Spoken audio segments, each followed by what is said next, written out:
Hi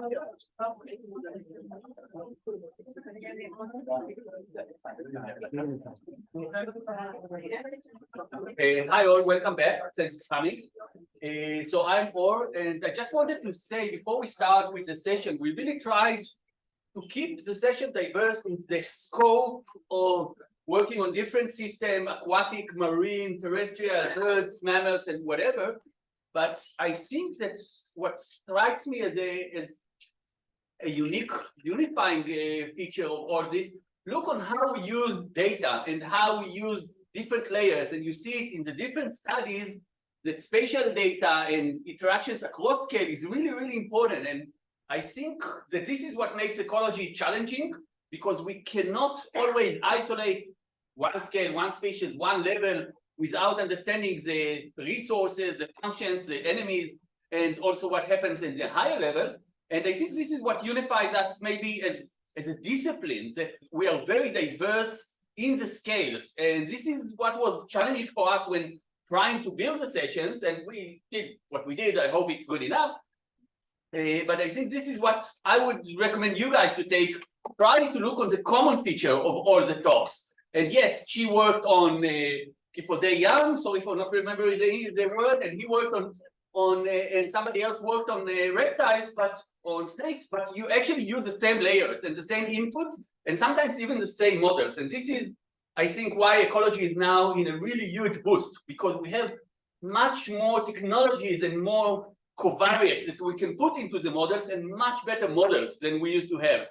And this is why I think that, like the genetic field went through transitions in the late 90s, in the late 80s towards the 90s, about, yeah, we have now genomic data, we know everything. No, we don't. We just have better details on the system, but we still need better concept. And this is where we are now with ecology, of developing better concept to utilize these tools. So Omer will show us Omer Zlotnik from Ophir's Levy Lab will open the session and will show us a really nice example of how you can really get into the thermoregulation and the biological insights of lizards' behavior from more sophisticated models. Batzlacha.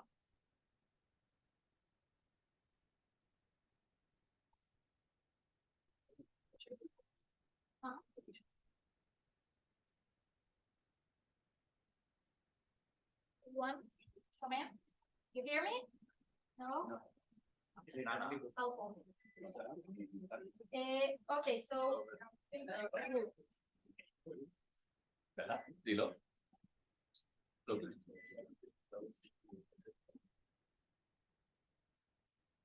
now okay. They can also hear me. Okay, so I'm Omer. I'm a PhD student at Ophir Lab. But today I won't speak about my PhD. Instead, I will talk about a project that I started in the first year of my bachelor degree and finished quite recently in a nice scope of time. And the subject of this study is cutting down the future deforestation poses deleterious effects under climate change. So from the title, we can see that we're about to speak about two of the greatest threats to biodiversity today, The first one is climate change, of course, and the second one is deforestation, which is one type of habitat loss. Now, these two processes have been studied quite a lot. Their effect on animals have been studied quite a lot, but they are usually studied apart. And we know that in a lot of places around the world, those two processes will happen together. And so the aim of our study was to try and understand what is the interaction between these two processes and what will be the combined effect of them both on animals. So to do that, we went back to basic physiology of animals, and we know from ourselves that we do not perform at our best if we're too cold or too hot. And animals are just the same. So this is a typical performance curve of animals, and we can see that the performance changes with body temperature, and each animal has an optimal body temperature for which its performance is maximum. And animals invest a lot of effort in trying to keep themselves in this body temperature. And one of the ways to do it is by using behavioral thermoregulation, which is mainly shuttling between different microhabitats inside their habitat to try and find the most thermally comfortable place to be. And we're familiar with this behavior from lizards basking on rocks or animals seeking for shade in hot days. And this behavior is extremely important because within a few centimeters distance, an animal can experience a whole different environment. Okay, we can see here that if an animal is found, it's found here or here, then it can experience even a 20 degrees difference in the ground temperatures. And this, of course, have a major effect on the animal's body temperature. If we look at it in a more schematic way, let's take the axis of temperature and radiation. An animal that shuttles between sun and shade can choose from a range of temperatures and a range of radiation intensities. And these two axes constitute what we call the possibility space of the animal. But this description is a bit simplistic because it looks at the world of the lizard as a two-dimensional space. Well, a lot of animals experience the world as a three-dimensional space because they can climb trees or other features in their habitat. And by climbing to different heights and different sides of the tree, an animal can actually experience a much wider range of temperatures or radiation intensities with wind speed and humidities and all sorts of other factors. And actually, the real possibility space of the animal is much larger. And just to try and convince you that trees are extremely important for thermoregulation, this is an image taken in the Arava by Daphna Uni from the Weizmann Institute. And we can see here that the ground can get to 55 degrees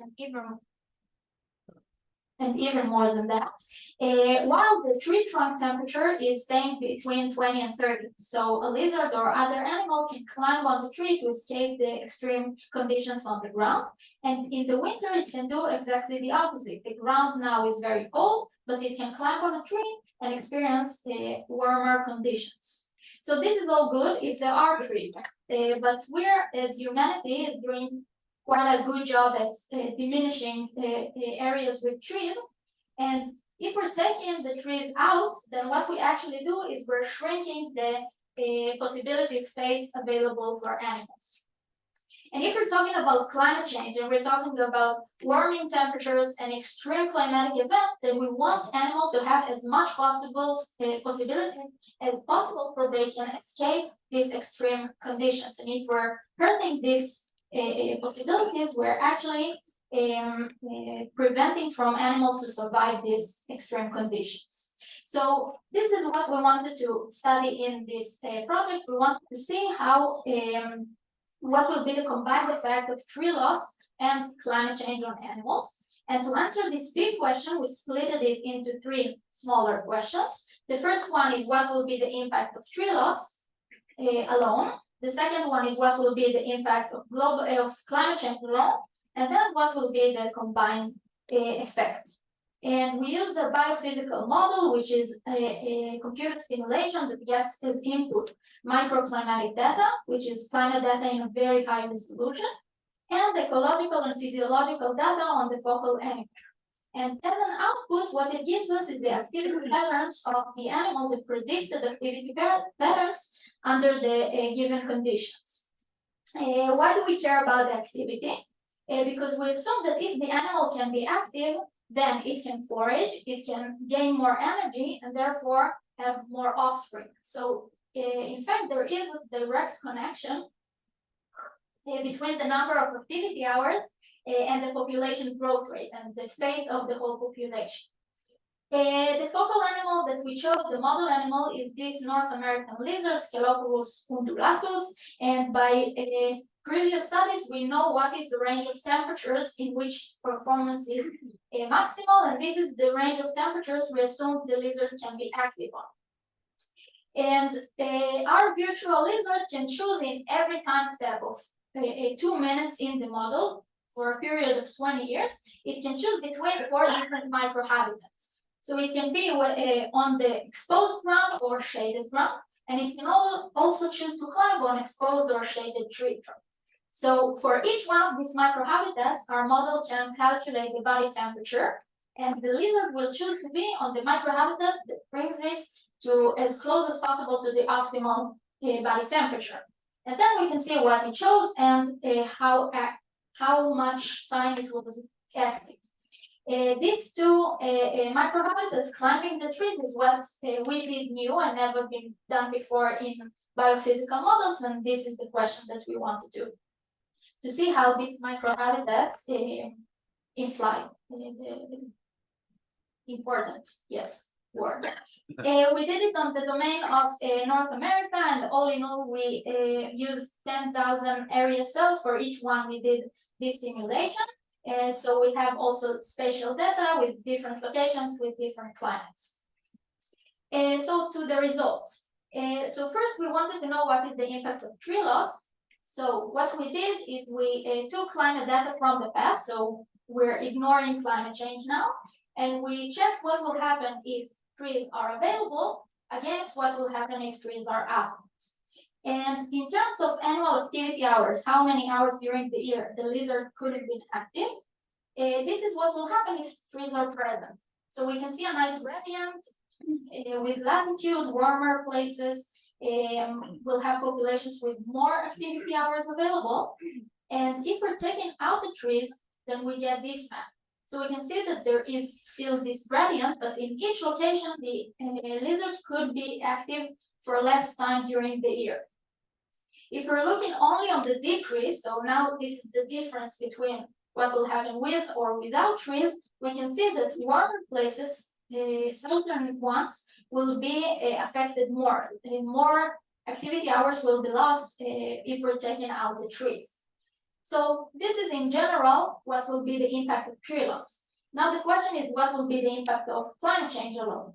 So for answering that, we assume that all microhabitats are available, so there are trees. But now we compare the climate of the past and the climate of the future. And again, we tested it on the annual activity hours, and we got this map. So warm colors indicate positive effect, and cooler colors indicate negative effect. So in general, climate change is good for lizards. Again, we can see that in most locations, lizards will be able to be active for more time along the year. And this is maybe a bit surprising, but quite nice.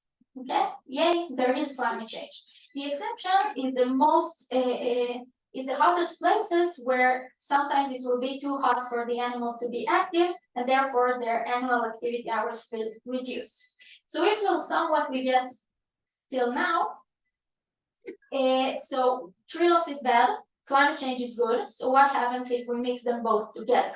And to check that, we took the climate from the past, assuming all microhabitats are available, and we compared it to the climate of the future without trees. Okay, so this map is what we've seen before, the positive effect of climate change if trees are available and it's all good. And this is what happens if trees will disappear. So if there is both climate change and tree loss, then we see how this map turns into blue, both the color and the mood. And as I said before, the number of activity hours is directly connected to the population growth rate. So if we're talking in terms of change in population growth rate due to climate change, so here on the x-axis is what will happen if trees will remain, and on the y-axis, what happens if they disappear. And this plot is divided into 4 different areas. In red, we can see locations where tree loss amplifies the negative effect of climate change. So climate change is bad, but it will be worse if we're also taking out the trees. This is the warmest places. For the coldest places, what we see is the tree loss reduces the positive effect. So populations could benefit, but they can benefit more if there are trees. The most important and interesting one is the yellow one. This is an area with locations where tree loss overturns the positive effects of climate change. So actually what happens here is populations that could have benefited from climate change, but if we're taking their trees, they cannot, and they are in danger. So the main conclusion and the main message that I want you to take with you is that in most places, 66% of the locations that we tested, trees will make the difference between population thriving under climate change or collapsing. So the message is if we want to help animals survive through climate change, and I believe we do, at least we can give them as much possibilities to thermoregulate and try to escape the extreme conditions that they're about to experience. And trees are part of it. So this is it, and a bit acknowledgements to Dr. Ofer Levy, he couldn't be here today, he's abroad, to my lab, and to our the people that helped us during this study, and that's it.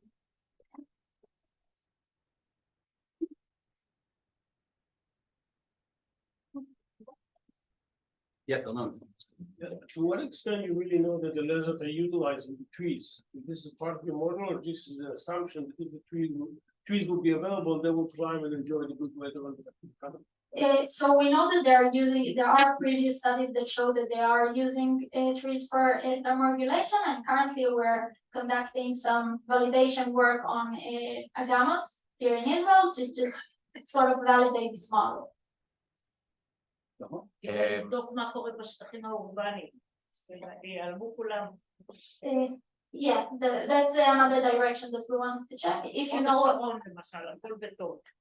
if you have a project student that wants to come and investigate, then we have the model, just bring student. So first of all, amazing talk, and you have me convinced that we need more trees. I'm curious if would you be in favor of planting trees or natural reforestation? Is that something that you can make an opinion about? So Like how can we get more trees? Yeah, obviously, we need trees only where they are native. So we don't want to plant trees only to provide a thermoregulation microhabitats, because the animals are also not adapted to climbing, so it won't help anyway. So restoring and conserving natural habitats with trees is extremely important. In places where there are no trees, other features can maybe play this role too, like rocks, big boulders in the deserts, for example. And also maybe in urban places, maybe buildings will do the job. So conserving, but only where if they climb like me. לא. They cannot do the job of trees. It's completely different. It's not only the matter of distance from the. Definitely, and we have in the model we investigated the actual mechanism of why trees are doing the job. Part of it is an opportunity to be vertical in different towers, different heights. So Part of it. part of it, yeah, it's buildings, but buildings can do, but only part of it, of course. Okay, let's thank so much once again.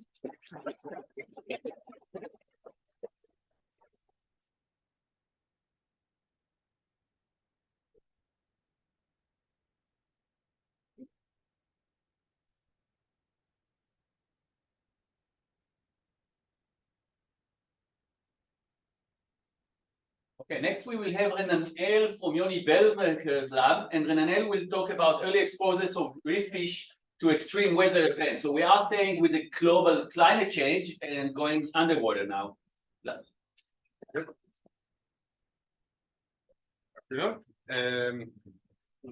I ask you to ignore the title, okay? Gonna try something new, try to tell a story, and try to imagine as if you haven't seen the title, okay? So I'm under supervision of Yoni Belmekel. The title, the talk would otherwise be called In Praise of Dumb Luck and Opportunism, because that's the main story of this. But since I'm associated with Yoni here, I'm trying to be more scientific-like.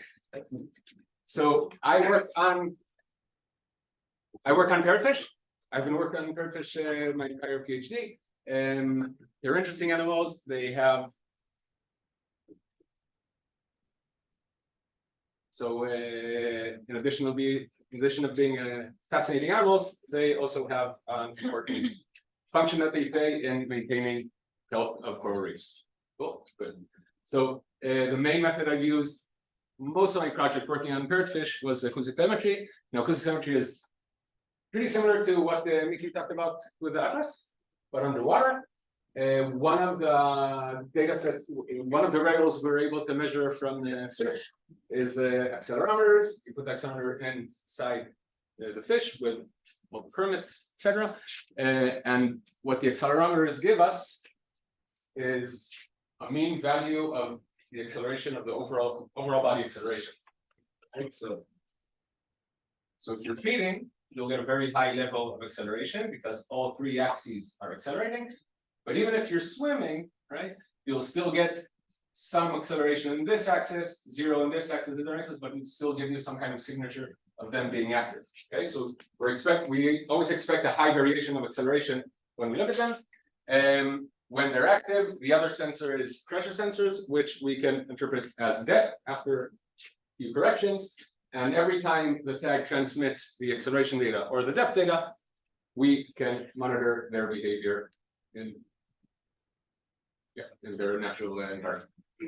So I'm privileged to work in the Gulf of Aqaba, known by Israelis as the Gulf of Eilat. This is what it looks like. The work is here on the coral reef, and this is what this acoustic array is. So the receiver you saw in the previous image, we have this whole big array of receivers. We let the fish, this is it's a purple-brown parrotfish. So I tag these, I let them roam freely, and so a lot of work is on their behavior in the space use. And what we found in the beginning of the PhD as essentially parrotfish are extremely boring animals. So whatever it is they do for a day or two or three, they'll most likely do for a year and more. For example, just so you know that I'm not making this up. So here's the data I reviewed the paper that you have the fish sleeping here. This is where it's mostly active during the day when it grazes, so the high activity levels of the feeding from accelerometers. And this is what it does for about 450 days.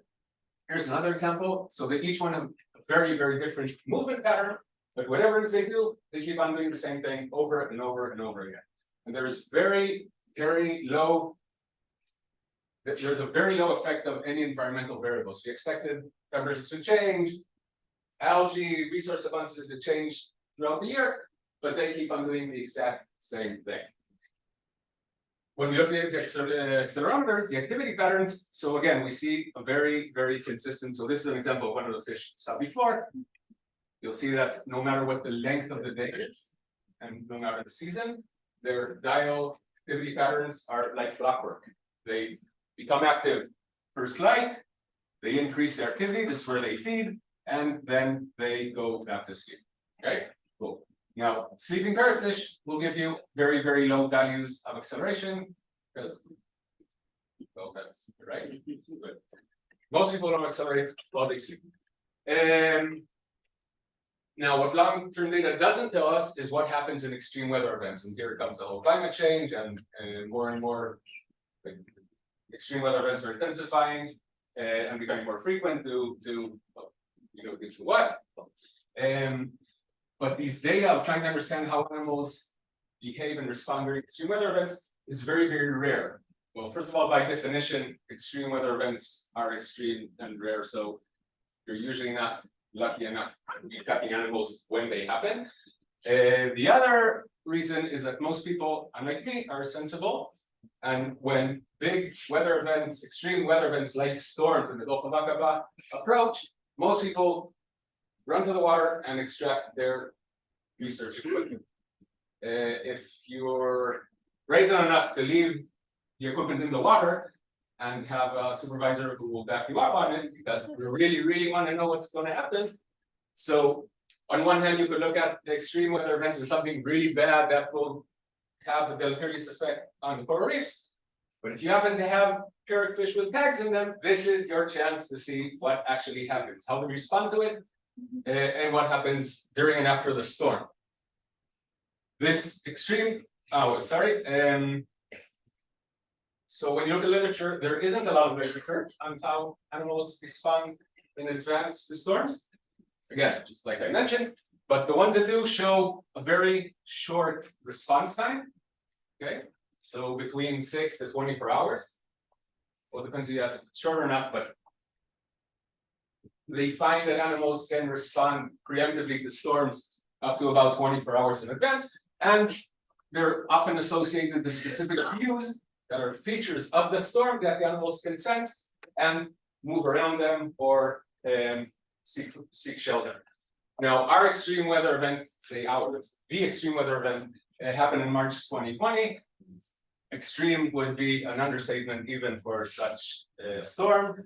This happened in Eilat, and it was so impactful and so significant that it completely altered the coral reef from looking like this. This is right in front of the IUI where I work, to this. Okay, so this is not cherry picking. Go to Google, look for storm Aqaba March 2020, Sarat Omid 520, and you'll find a whole bunch of these dramatic images. Before we go into the results, I just want to give you a bit of a explain a bit of what you're going to see, because this is where I think is the mind-blowing part. So if we look at the distribution of acceleration data of a fish in a given day, right? So this would be all the data during the daytime. Like you said, there's high variation. Sometimes they eat, sometimes they swim, okay? And during the night, most data points will be very, very low value, right? So if you look at it as distribution, this is a density plot, most of the data will be very, very low. This is a dream come true of mine, finally during my PhD to show raw data. So I'm very excited.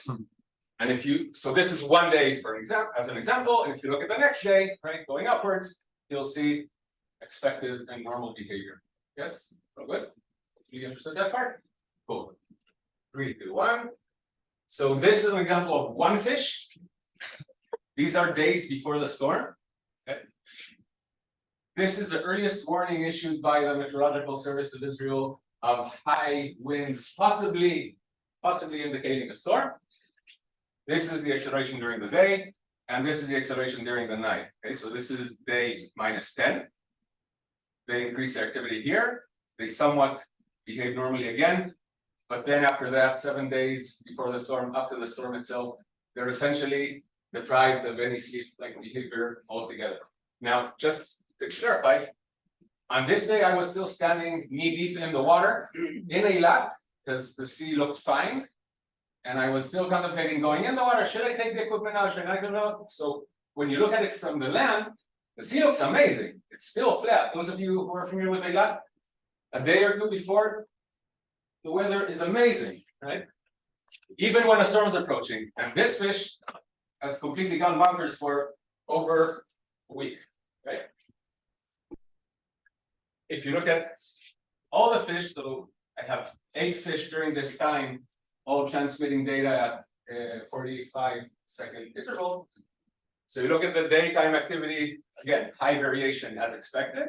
During the nighttime, right, as it's approaching the storm here in gray,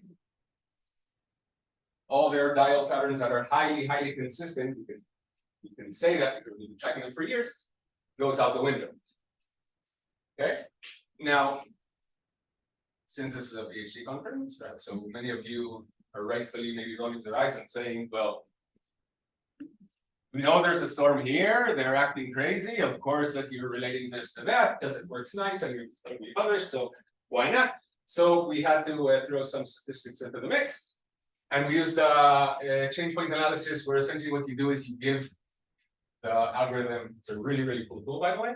And this specific function is also very robust. You give it a time series and you let the algorithm break up the behaviors without knowing what storm or who you're tracking. Okay. So you give it the data set. And when we do that, these are the 8 fish. We'll just use an example. So what it finds is, so these, for example, are 3 different segments of behavior, but they're all very similar in their activity levels. And about here, it identifies on its own a significantly different behavioral segment. Okay, and this happens with all of them. So we'll zoom in a bit. We look at days before the storm. So we find that they do indeed go behave highly irregularly between 10 days to 6 days, most of them before the storm. Okay, cool. Now, this whole search storm should be a pretty straightforward process because search storms in Eilat, in gulfs like Eilat, have very, very clear predictors. So once the wind direction goes this way, and it's strong enough, the fetch is strong enough, and that creates this very, very big surge storm that goes up the Gulf. And this has been shown quite a few times, and there's specific angles where we know that for the Gulf of Aqaba, what would be the best predictor. And overall, there's 3 main predictors for surge storms in bays exactly like the one in Gulf of Aqaba, which is wind direction, wind speed, barometric pressure.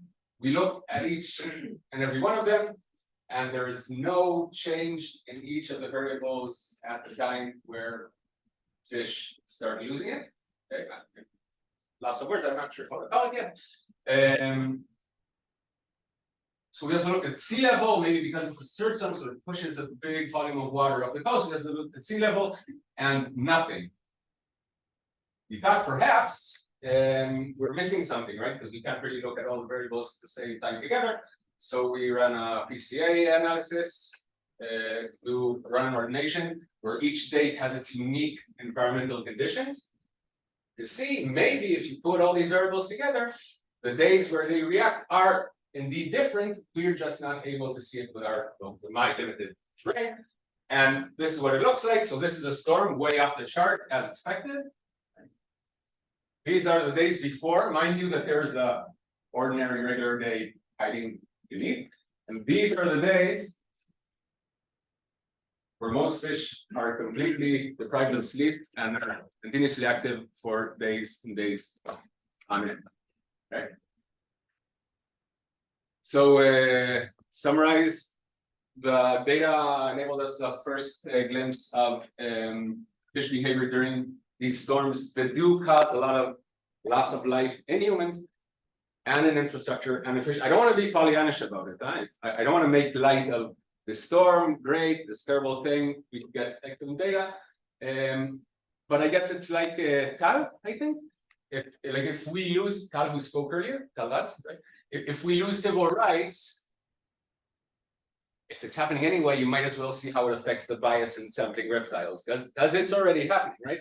So we get a first glimpse of what they do during the storm, and possibly looking at mechanisms that help them avoid or reduce the damages of such extreme events. Okay? And the other thing is that this, I'm talking about this in a while because I have a problem with making big statements, especially about my own findings. But it seems to be like a very good indication of an anticipatory rather than preemptory response. So it's not that they're responding to a specific trigger or cue that we know of, they're responding way in advance, and that's pretty much still open-ended. Open-ended. And a quick personal note, so this may very likely be my last talk in academia, at least officially. I'm going on to teach 7th to 8th grade kids. Might get emotional. But what I really like about this about this paper. It will be a paper, and it's going to submit also in. Is I didn't do anything. I put the equipment in. I was dumb enough to leave the equipment in, but I did not do anything. This is things that happen on their own, and all we have to do is all I have to do is just like keep your eyes open and if you pass it on to kids. Anyway, thank you.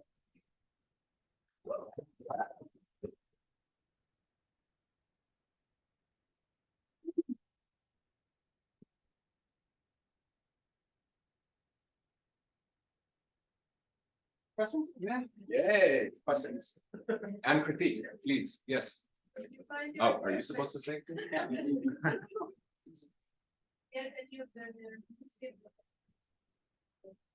If we got the receiver. You get the receiver back. So we lost one, we have to get the receiver to offload data. That's a big miracle. If we lose the receivers, we get no data. We only lost one out of 32. Don't tell the insurance company that. Yes. Yes. Do you have like another year?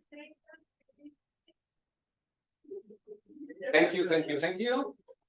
So this is all the data from the acoustic telemetry for my PhD. This is the median activity, just to simplify, the median activity levels at night. This is another storm that was officially declared by the Israeli Meteorological Service way back in 2018, which wasn't nearly as dramatic. And this is us. So we actually have an ability to test. Once we can figure out what the possible Q may be, we have the incredible opportunity to test our hypothesis backwards and forwards in time on real data. Yes, sir. Do you have any guess what are these cues that Yes. let them? Yeah. Yes. So share with us. So the receivers also record background noise. This is part of a grant that was submitted by Yoni and Yosuel, who was in the room. And they also record background noise, just ambient noise. Of the reef or? Of where the receivers are. And most people take that data and throw it in the bin because they're mostly like diagnostic, boring technical data. But Noise. yeah, but if you look at the noise before and after the storm and approaching the storm, so you said I can guess, so that's what I'm guessing, and that's what we still have. But the noise can be also the difference in behavior of other species. No. Yes. All the species Yes. all together. But there's a period where the noise is so.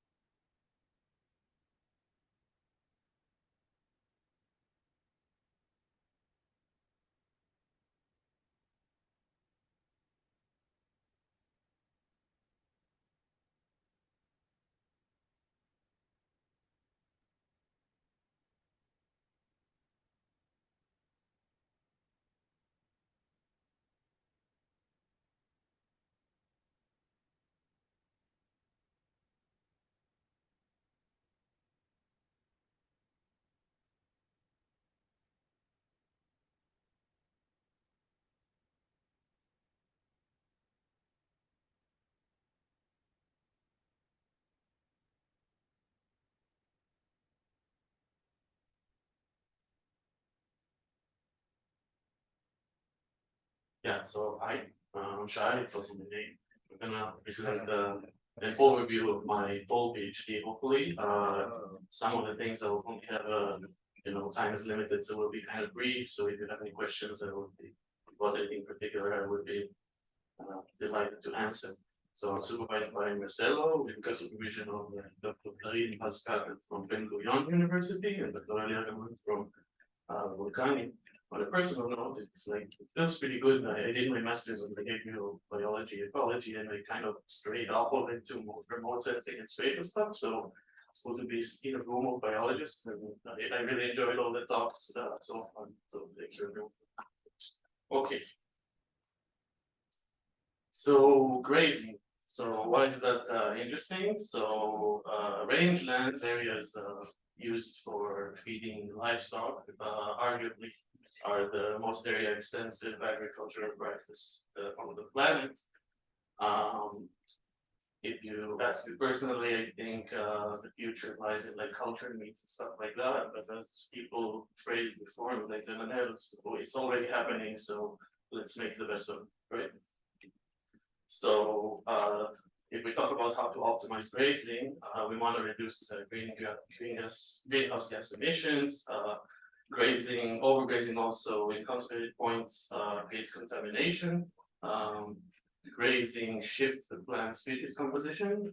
You can see here the border. I don't know if you see my mouse on the screen. You do. So you can see the close fence, right? But there's a further fence that you can see, but you can see the accumulation of spiny plants, of thorns, and this is because of the different grazing regime between the plots. Overgrazing also causes degradation, and sometimes it's irreversible, meaning that the plant community needs years or decades to recover. Okay, so we need to understand what are the influences of grazing on the ecosystems are, and it is challenging to monitor this dynamics. First, because it's very complex, it depends on animal behavior and environmental factors. And the data, so if we want to characterize the dynamics, the temporal and spatial dynamics, we need accurate data, we need it to be frequent, and we need it to be area extensive. And those are like a trade-off, these three things. You can't reasonably sample enough times in enough places to have sufficient data to analyze all this. And as you can see by the sweat stains, it's also really hard, like on a personal level. Just one slide of definitions before I dive into the research. So my Y variables are dependent variables in my study that I'm monitoring pasture. So what am I monitoring? Monitoring, first of all, it's really straightforward, the quantity of the pasture, how much vegetation grows. It's also called productivity or biomass. And it's related to vegetation cover, which is slightly different, but very related. I was also monitoring the quality of the pasture. So the quality traditionally is measured by crude protein content, fiber content, so protein good, fiber bad, like speaking very generally, digestibility good also, and also something that has been slightly overlooked or is seen in very rarely in studies is the plant functional types. I've been looking into mostly the content of unpalatable species, like spiny plants, plants that the livestock doesn't actually eat, and they often contain a lot of protein, so give like a biased view. So a slide of like the study hypothesis, if you want to call it. So we have the rainy season, a typical rainy season, so starts at like around November and ends around I don't know, March.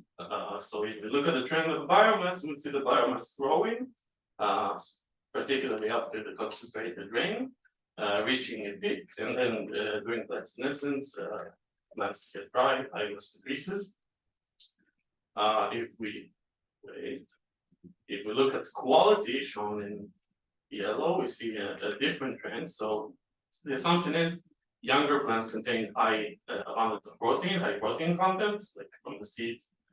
Younger herbage has a lot of protein compared to mature plants. As the plant matures, the protein gets converted to structural molecules such as lignin and fiber. So quality should decrease. It's like a slow decrease because some of the fruits have high oil content and stuff, nevertheless, but biomass increases and quality decreases, in like very generally speaking. Okay, so my goals very generally were to develop methods for accurate estimation of quantity and quality of pasture vegetation, to evaluate the impacts of grazing on functional composition of plants into ecosystems, which I will show you in a second. And how to evaluate how does that relate to climate and the grazing regime. In short, is how do we optimize our livestock management and what should we expect under climate change?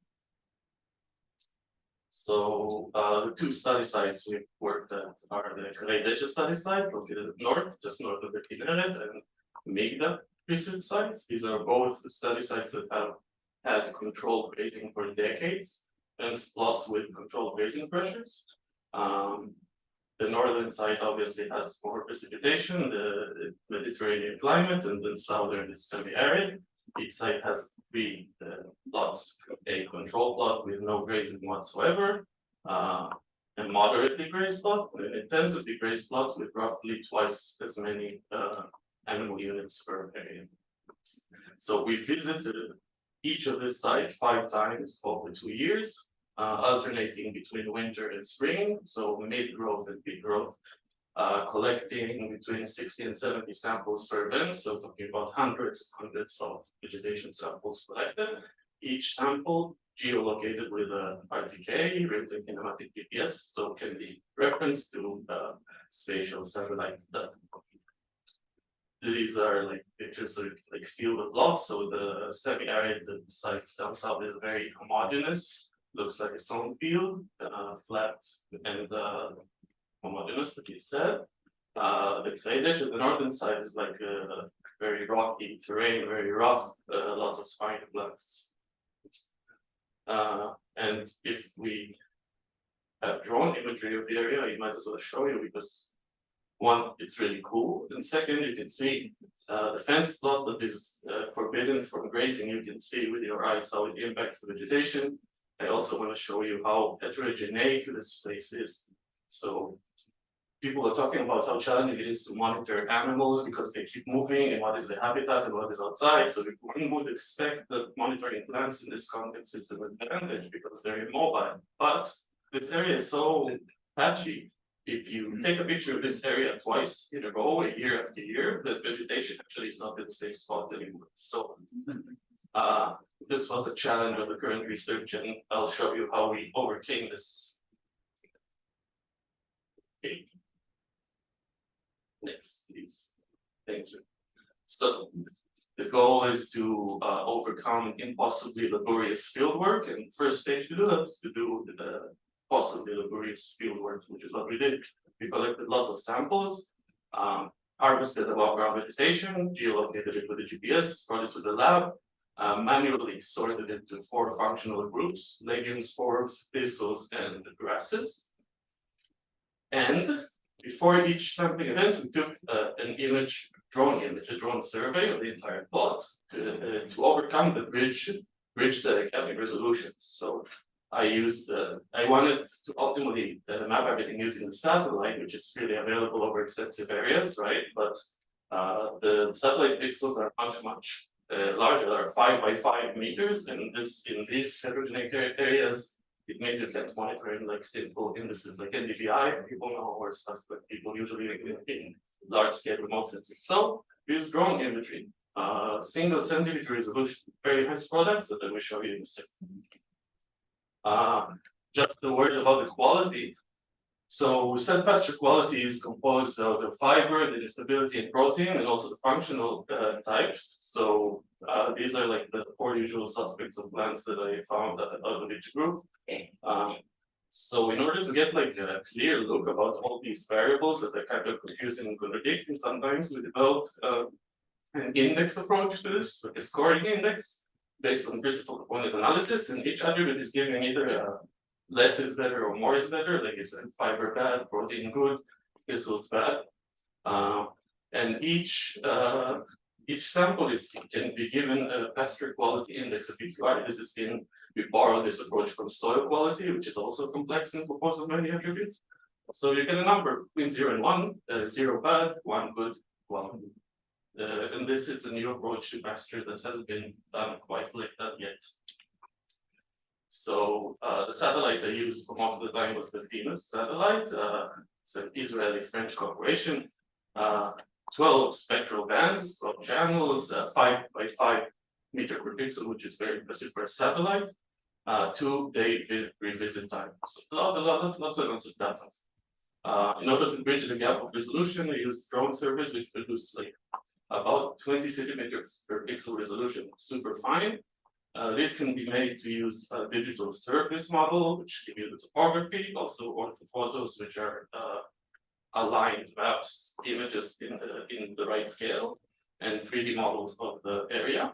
And it looks like that. These are like two Venus images of the same area of Kadesh in summer and winter. This is an orthophoto, very fine resolution imagery of the area, and this is a topographical model, also very fine resolution. So I will only have time to briefly review some of the interesting things. So first of all, regarding land functional composition influenced by grazing, we can see the two study sites left and right are Kadesh and Mikda respectively, and by color you can see the different functional groups, legumes, forbs, thistles, and grasses. So what I want to particularly show you is how the level of grazing, you see no grazing, moderate and high.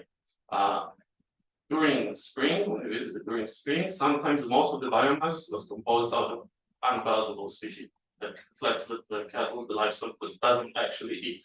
You can see this, especially under intensive grazing. And when we look about, you can see on top the average dry biomass per sample, and on the bottom the quality. So this is quality, left and right at the different study sites. Color is the grazing level. So we found what my hypothesis was that at peak season we should see peak biomass, but peak quality should be in the middle of the season in winter.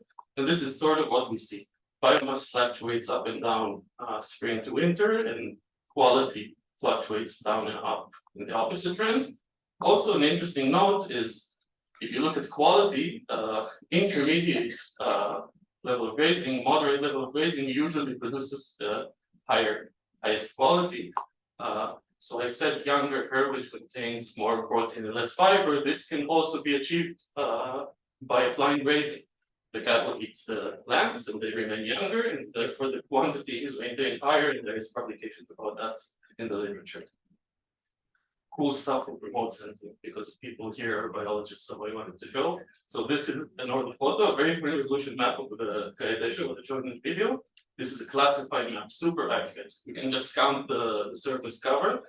This also has so much applicability. I've talked to people that want to map sand versus rocky areas for nesting birds or whatever. So if you have use for these kind of techniques, you can talk to me, and I love to help with this stuff.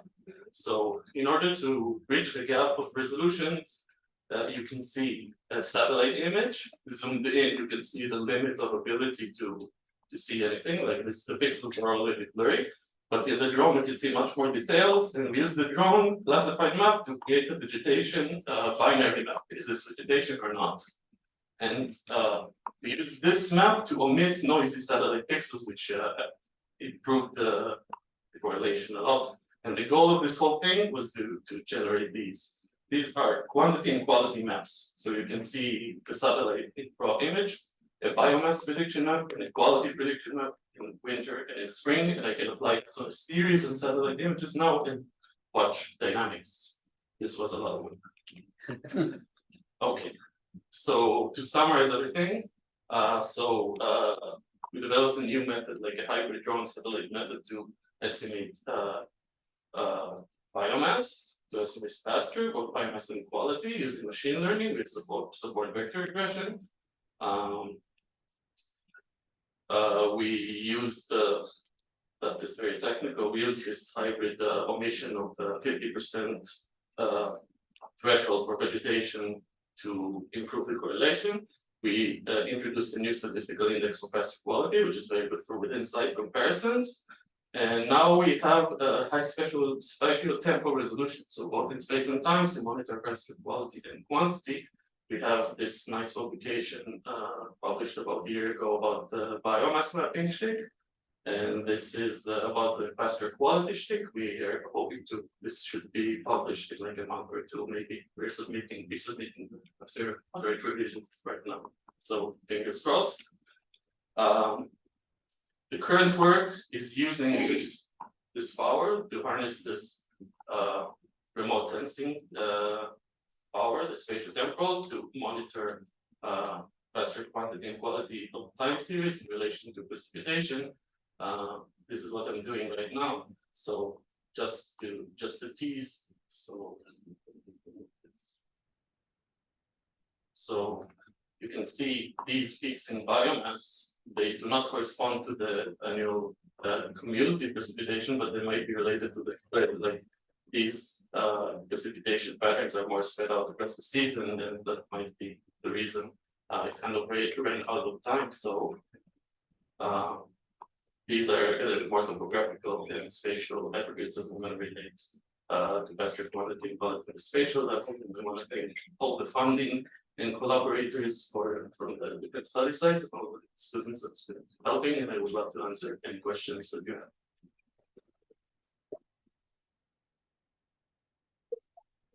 Yeah, before we move on, because we're a little bit late. Yes, sure.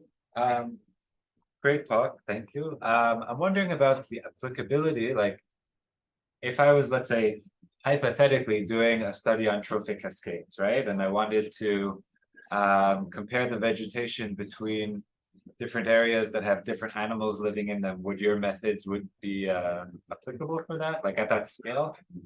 Yeah, the bigger the vegetation, the more you can just rely on satellites. If you're talking about annuals and battery stuff, then you would need drone surveys. But with drone surveys, you can basically get the information for any use that you want, and it's only about choosing the sensors. Thank you. Thanks.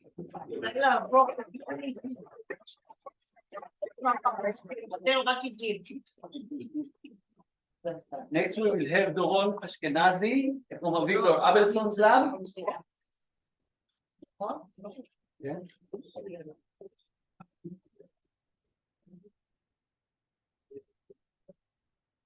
So we are staying with grasslands. We just go underwater.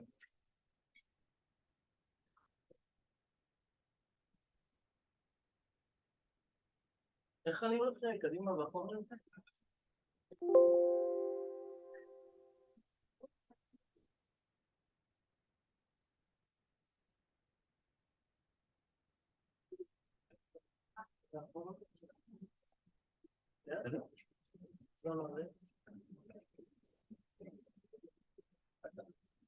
Hello, everybody. My name is Doron Ashkenazi, and I'm a PhD student of Professor Victor Abelson and also of Professor Alvaro Israel. And my study is seaweeds, and today I'm going to present you a part of my thesis dealing about enhancing valuable compounds in seaweeds via sustainable aquaculture. And I'm going to start with a brief introduction about seaweeds, the general introduction, and later I'm going to introduce you my latest publication, and I'm going to present you my aquaculture design, the result, and finally conclusion and future remarks. And to get you in the mood of the presentation, let me please show you a short movie.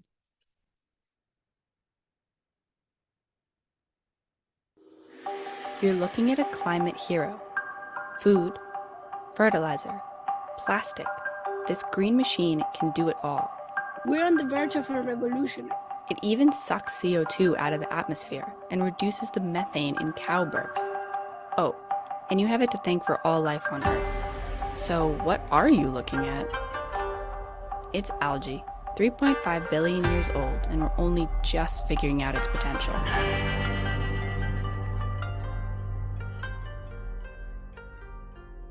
Okay. Okay, so generally, what are algae? Algae are a diverse group of photosynthetic eukaryotic organisms, and we divide them into two groups. The microalgae that are unicellular or colonal with a size range usually in a few millimeters, and macroalgae, which we focus on our current talk, which are multicellular plants like algae that we are encountering when we are walking on the beach. And they can range from a few centimeters to 50 meters if we are talking about the great underwater forest of the camps in the high zones of the planet. And seaweed holds some important ecosystem services. They are the main primary producers of the coastal marine ecosystem. and they provide food, home, shelter for immense numbers of fish and vertebrates. They are assimilating CO2 in a very good fashion and generate oxygen for the environment. There are also the natural biofilters, they're taking out pollutants and nutrients and cleaning and purifying the water. And these attributes are extremely important, especially in an era of climate change, oceanification, and pollution, worldwide pollution. And if talking about the nutritional value of the seaweeds can be a true superfood with a very high nutritional value. For example, some seaweed may contain 47% of protein of dry weight. And they contain omega-3 omega-3 fatty acid, dietary fibers, and they can be nutrients and mineral blocks. They can actually, seaweed can contain 100 times more minerals than terrestrial sources like land vegetables. They contain minerals like iodine, iron, calcium, magnesium, which are essential for the human body. They also contain vitamins like vitamins A, B, C, and D. And they also have a wide range of bioactives. And the reason is why the seaweed need to live under harsh conditions. They are habiting the intertidal zone and they are facing extreme environmental conditions. And to survive this, they adapted and created an arsenal of unique biomaterials like antioxidants, special UV protection, protective molecules and pigments, and there is and other health attributes like antiviral, anti-obesity, anti-cancerogenic. And despite all that potential, the paradox is that only 1% of the global seaweed production is directed to health applications and high-value applications. And we are coming to maybe to try to help solve this problem, this challenge. So our target compounds that we want to increase in seaweed will also primary metabolites like protein and carbohydrates, also minerals, important essential minerals for the human body, and also secondary metabolites like special molecules that are protecting against UV radiation, like microspherules, like amino acids, which are natural UV filters. They translating the radiation into heat and protecting the seaweed. And maybe in the future, we can make, for example, natural UV protection creams that will be ecological, also ecological and good for the environment. And we also evaluated the antioxidant activity and the SPF, sun protection factor of the seaweeds. And we based our work on the fact that seaweed adjust their intercellular chemical composition in response to the environmental conditions. And the aim was to be able to stimulate the production of certain ingredients we desired. Ingredients, like I said, that health and medical attributes, and also doing it in sustainable and innovative aquaculture practice.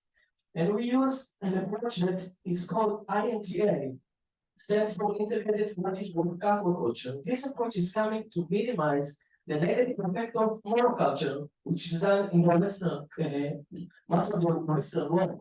And it's usually focusing on the cultivation of a single species from high trophic level that has, and this approach has negative environmental impacts like pollution and eutrophication.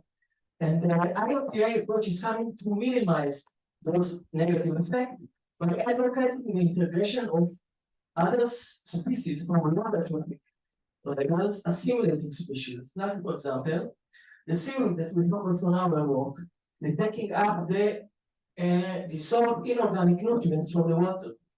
We can also add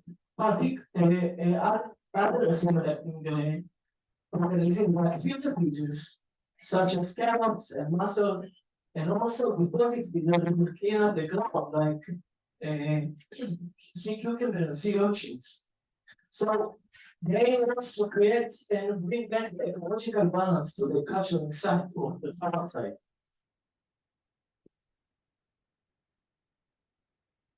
And this is the model I designed. And it's our approach was in two stages. First, what we did is we cultivated the seaweeds like for the fish culture. And when we are doing that, we are actually exposing seaweed to the ideal environment, full and rich with nutrients. And in this stage, seaweed elevated the building blocks. And for example, protein. And following this stage, in the second stage, we expand seaweed to a series of abiotic stresses in order to stimulate and enhance certain components, as I said, in a single tissue. And actually mimic what happened in the natural habitat of the seaweed into our system, in our design. And we use, for example, extremes like hypersalinity, high radiation environment, and low nutrient environments. And you will see how the seaweed adjusted their chemical composition, and we played with the chemicals of the seaweed, with the chemicals. And let me show you the system that was built in the RLR Institute in Haifa.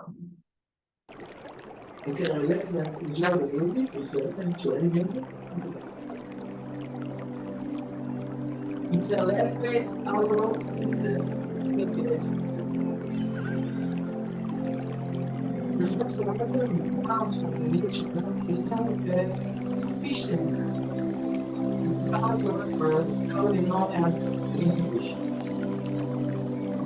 Fish tank.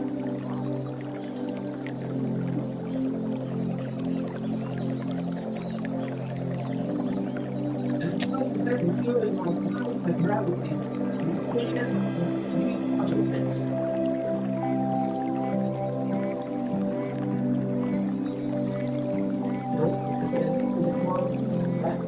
The series actually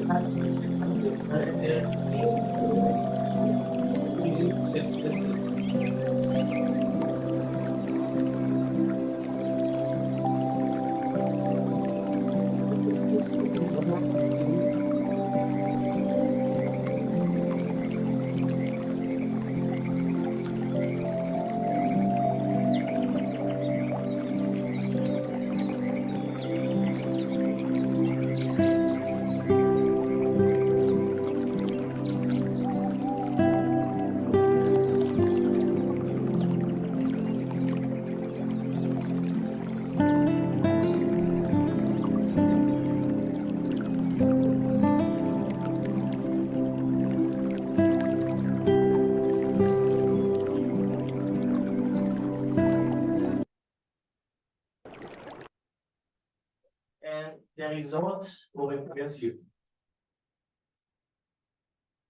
The system produces a specific growth rate, a daily growth rate of up to 25% a day. And you can see here in the y-axis is the growth rates, the daily growth rates, and the x-axis is the different treatments. Okay, for example, this is seawater shade, which mimicking the natural conditions, and you can see that the fish with sun treatment, for example, elevated the growth rate of the seaweeds. And you can see these are seaweed that we recover from each treatment, and this is the same species, but the species that went through different treatments, different environmental conditions. And please see in the colors indicate also the chemical composition, and for example, the protein levels. Again, each species, but look at different morphology. And I can tell you that, for example, the darker seaweed has much higher percentage of protein. Again, see is in the sea and the control that mimics the natural environment, and the fish with sun, for example, treatment, how the protein levels were increased significantly.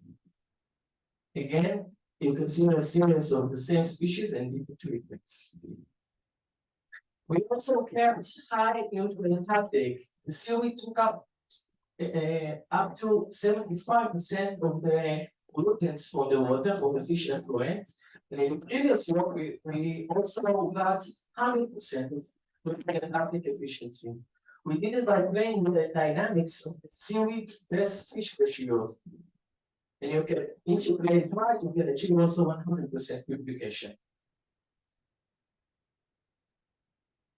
So significantly, the system is significantly enhanced and optimized the levels of proteins, for example, by 3.6-fold, the starch by 10-fold, minerals 10-fold, also natural antioxidant and pigments by a order of magnitude. And the natural sunscreen and SPF also was enhanced. So this is really impressive, and I have a surprise for you. I got a little example. Okay. Please see, this is the Ulva superfood. More iron than Spanish, more calcium than milk. Maybe someday it will be the resource of the future. Please.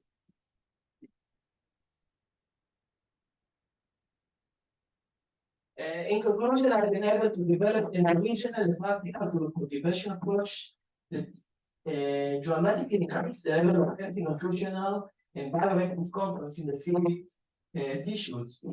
The system was sustainable, can be fully sustainable, and can be readily adapted by the local industry. And I believe that methodologies like this, such as I present here, can promote Israel as the state of Israel is a true power in seaweed biotechnology. Thank you. So any questions for Doron, or are you all hungry by now?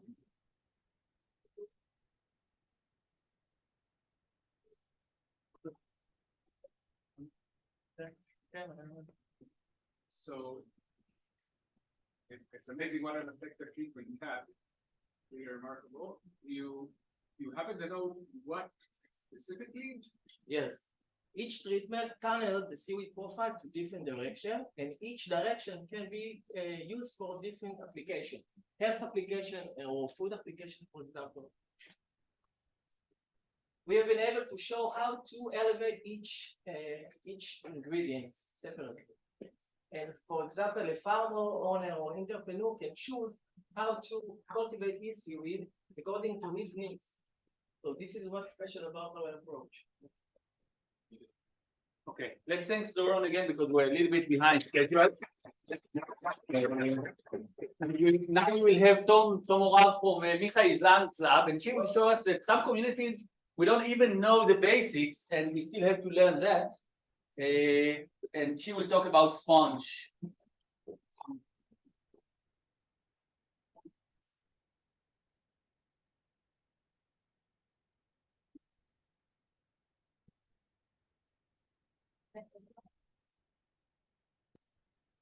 Can you hear me?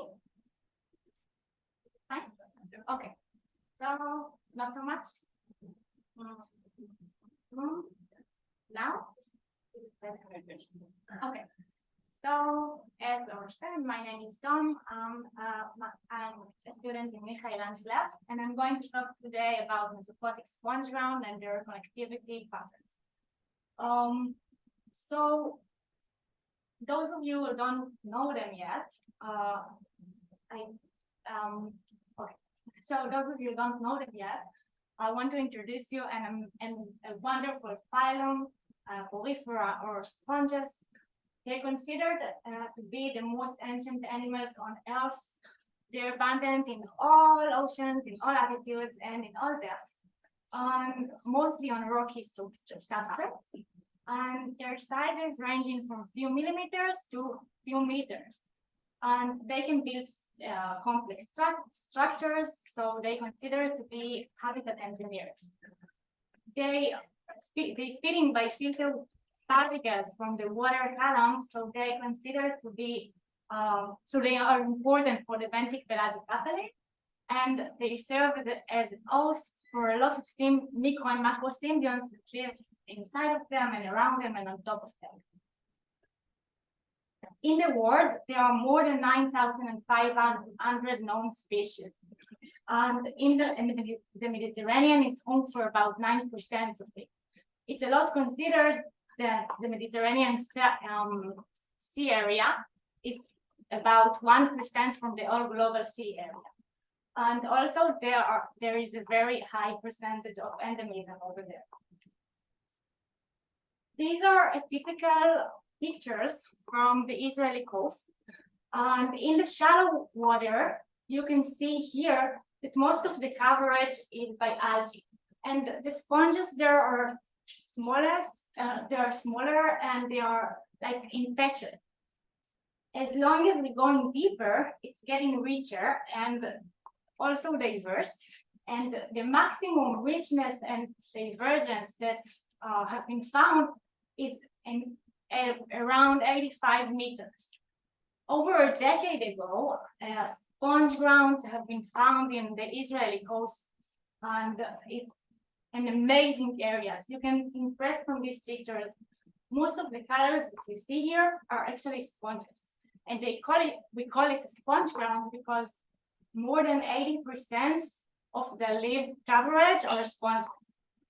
And okay, over there are not only sponges. More than 100 species have been found to be polychaetes and cnidarians and fishes that live around them and among them. And the sponges, there are not only habitats for these species, but also nurseries.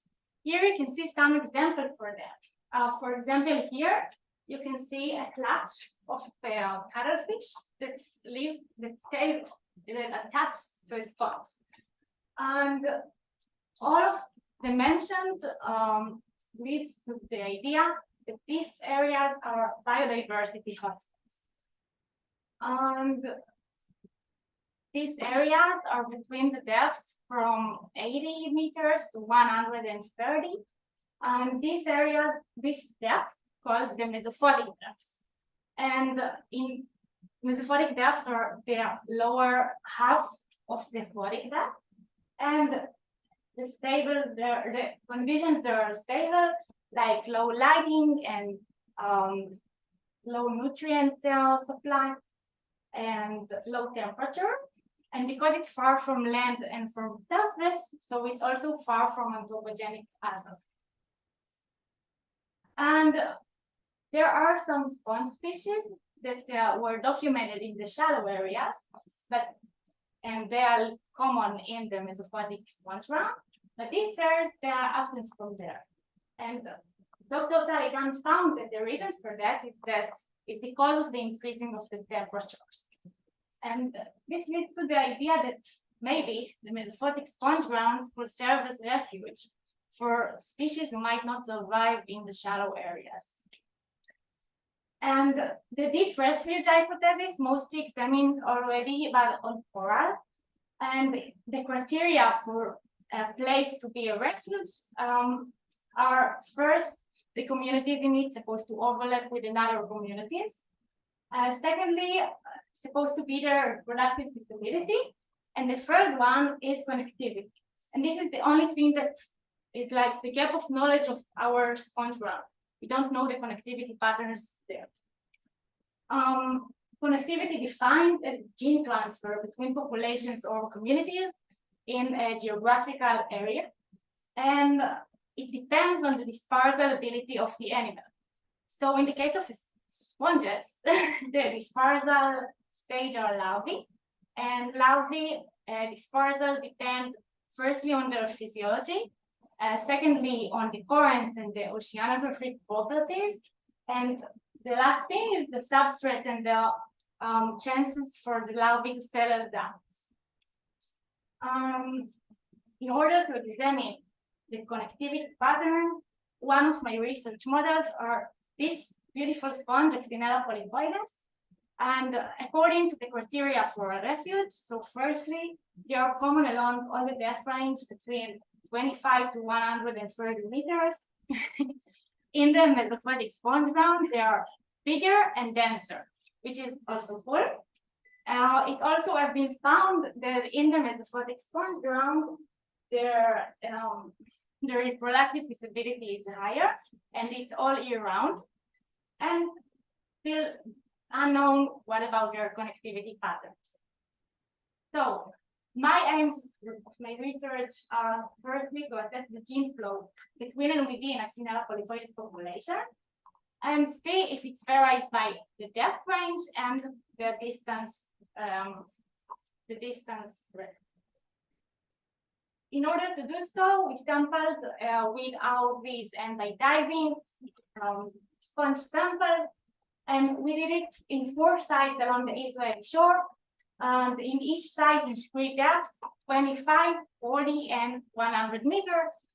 And one thing very cool about my research is that it's not only focusing on the Israeli coast, but also in another sites from the Mediterranean. So in the end, I want to compare between the East and the West and see if I see some genetic boundaries. Okay, so after sampling, I prepared genetic libraries in a very cool method. It's called rod sequencing, which aim to identify SNPs from the whole genome.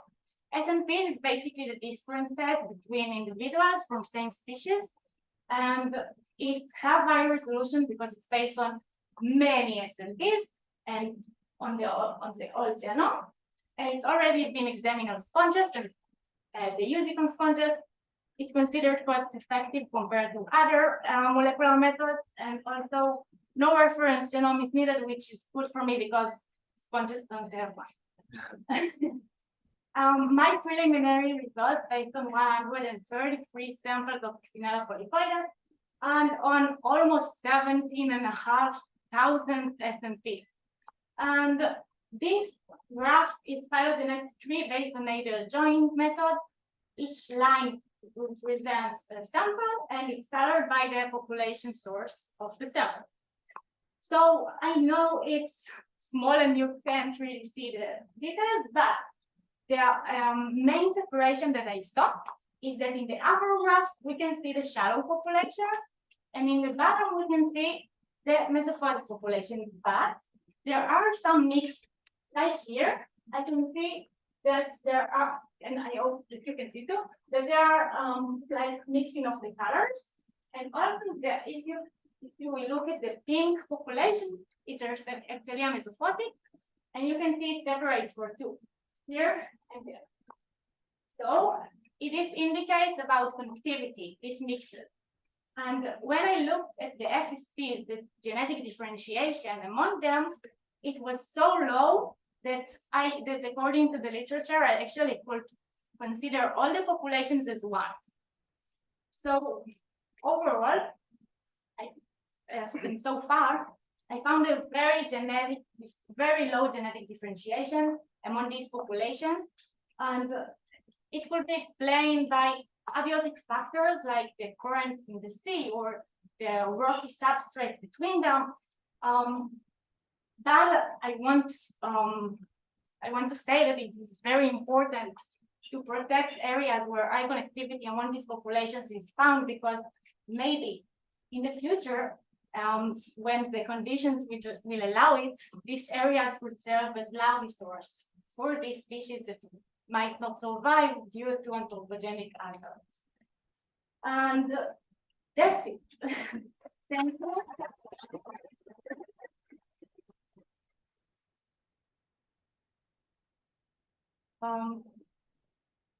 Maybe before the questions, can I say something? Sure. So we have some more field work to do in the Mediterranean Explore if you know it. And if you want to join us for sampling and for see by yourself or by the camera of the ROV, what is going on down there. So you can talk to me after and you're welcome. So now, do you have any questions?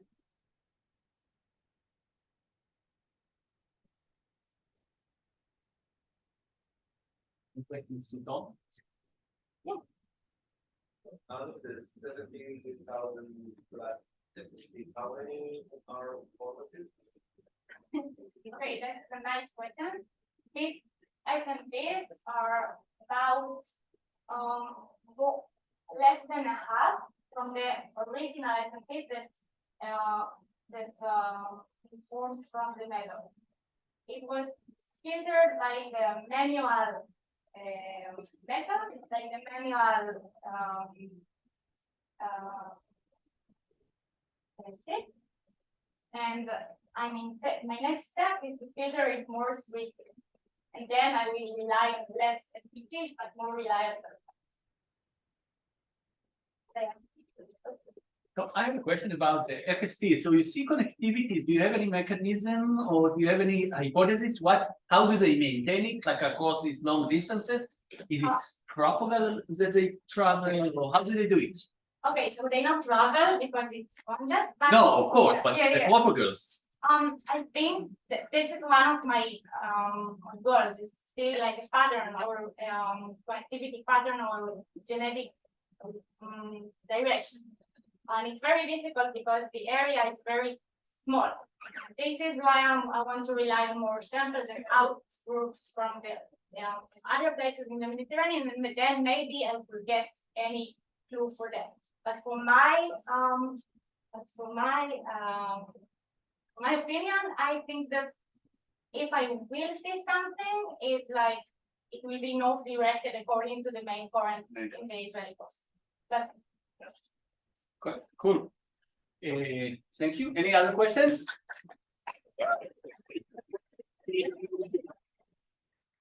So we now have lunch. Yeah, I'm correct. Yeah. Yes. After lunch, we will have Dr. Noam Lider, our keynote speaker, who will tell us about. We talked about a lot of the problems, and I think Shlomo mentioned it in the first talk. Somebody has to deal with this problem and actually makes the decision with no information. Because by Tom's time scale, until she finished 4 years, he has, or the INPA have to make the decision now. Okay, and this will be, I think, a really nice reality check for all of us of like, okay, we have these long-term goals, but let's see how it actually works. So I encourage you all to come. And talking about practical aspect, next week, there is the annual Ecological Society meeting, which happens just next door at the Ganei Tavucha, on the other side of the train station. So I encourage you all to attend. It's really like a nice broader community. So it's beyond the academia, it's different things. We touched a little bit about education today.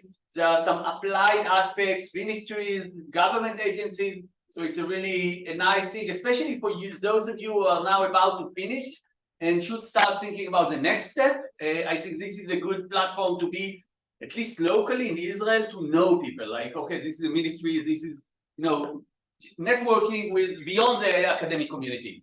Okay, so after this motivation, let's go and eat lunch. Don't eat all the algae. Yeah, sorry, Marcelo. Yeah. No, 1:15, we come back. Yeah? Sorry. Ma? אחד ורבע.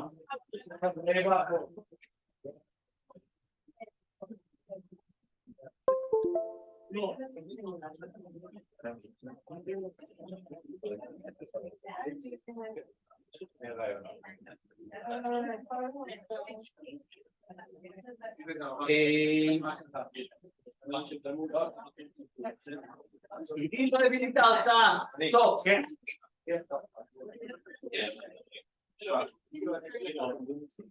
שנייה, רגע, ניתן לי טוב. אתה רוצה סרטון או משהו? לא. אני חושב בטוח. בוא נעשה את ההחלטה, שנייה אחת.